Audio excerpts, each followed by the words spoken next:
Magandang araw mga ka-human being. Ayan, mga ako sa Itachi. Kumusta ba kayo? So for today, lesson 4 of book 3 na tayo at meron na naman tayong panibagong Monday na iso-solve for today. Okay, without further ado, let's dive in our first question. Hajime mas. A. Kono chikaku ni oishimi ga arimasu ka? B. Kono chikaku nara? Nani. So sabi ni A, meron bang masarap na mise malapit? Letter B. If you're talking about malapit, nani, blank test. Okay.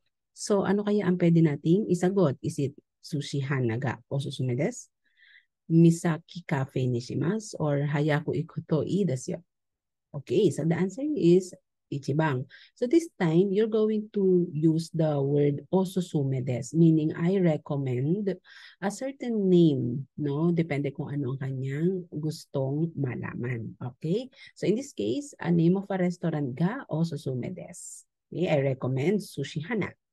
Nibang, tempura wa tsuyu ni nani tabemasho. Kakain ka ng tempura with the sauce. Tsuyu ni, using that verb plus another verb tabemasho, ang ating magiging conjugation, that's gonna be te form. Tsukete, tsuyu ni, tsukete, tabemasho. Kainin mo ang tempura with the sauce. Okay.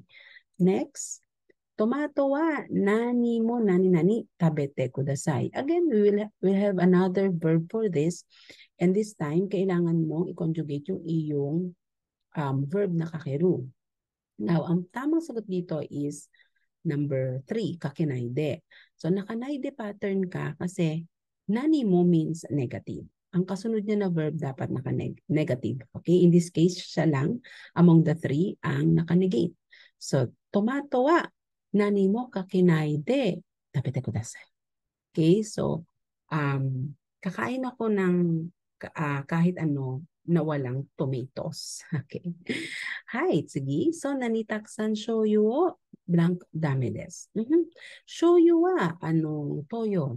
Kapag meron daw masyadong madami is dame.